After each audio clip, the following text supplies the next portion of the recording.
Exchanged for a horse thief back to MAFEKING after 2 months' wanderings. Hail, fellow. Well met. Swift.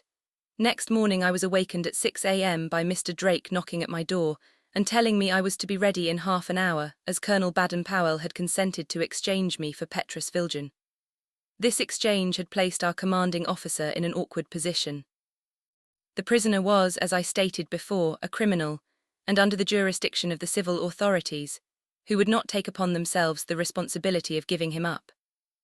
Under these circumstances, Lord Edward Cecil had come forward and represented to Colonel Baden-Powell that it was unseemly for an Englishwoman to be left in the hands of the Boers, and transporting to Pretoria by the rough coach, exposed to possible insults and to certain discomforts. He even declared himself prepared to take any consequent blame on his shoulders, and being the Prime Minister's son, his words had great weight.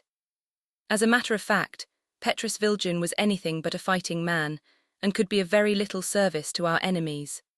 The burghers had told me his presence was so persistently desired from the fact of the Republic having private scores to settle with him. In any case, he was very reluctant to leave MAFEKING and the safety of the prison, which fact had influenced Colonel Baden-Powell in finally agreeing to the exchange.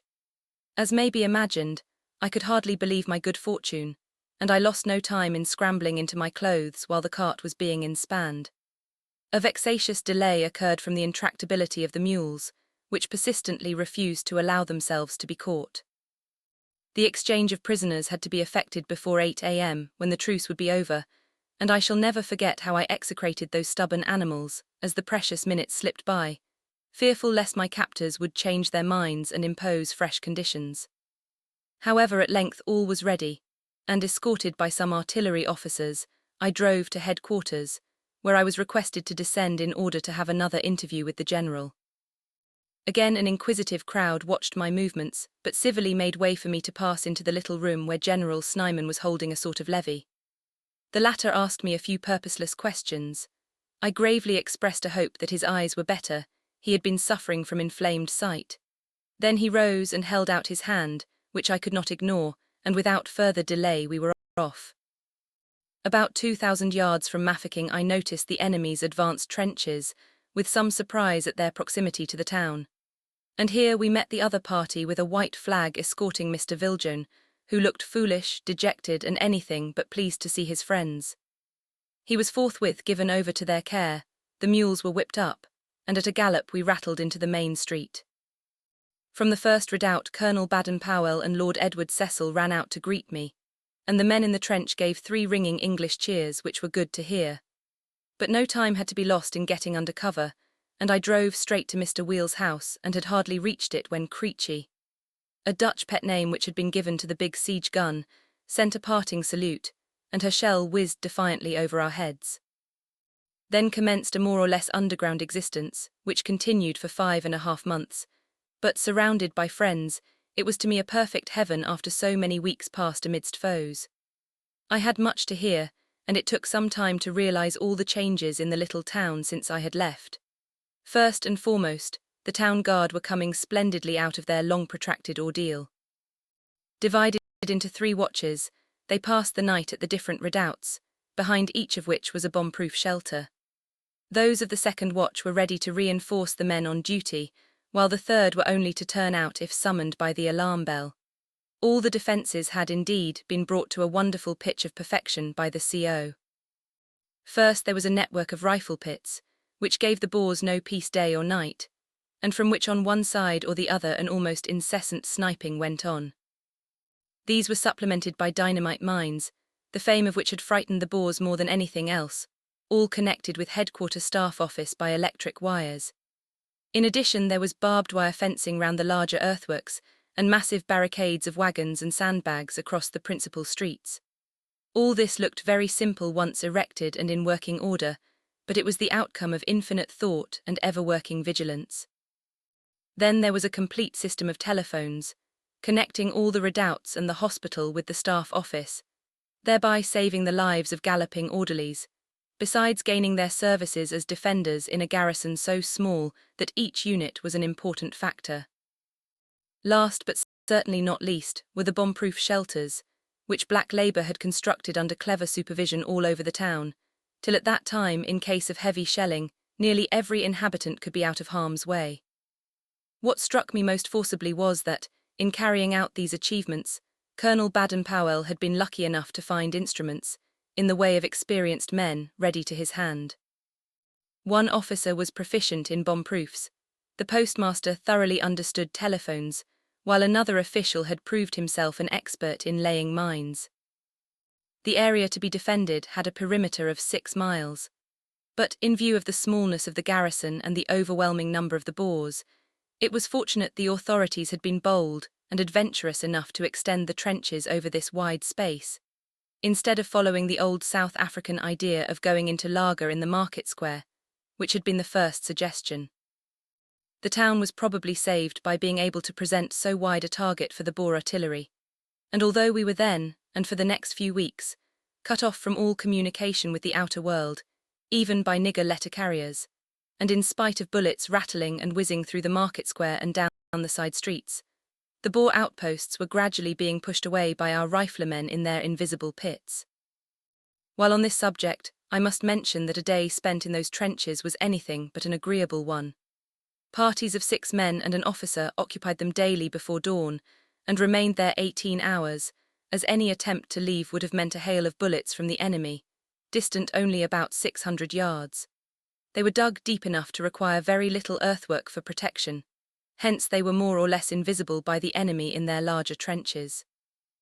These latter were constantly subjected to the annoyance of bullets coming apparently from the ground, and though other foes might have acted differently in like circumstances, the Boers did not care for the job of advancing across the open to dislodge the hidden enemy. In a very few days a new bomb-proof shelter had been constructed for me, and to inaugurate it I gave an underground dinner with 6 guests. This bomb-proof was indeed a triumph in its line, and I must describe it. About 18 by 15 feet, and 8 feet high, it was reached by a flight of 12 wooden steps, at the top of which was a door that gave it the privacy of a room.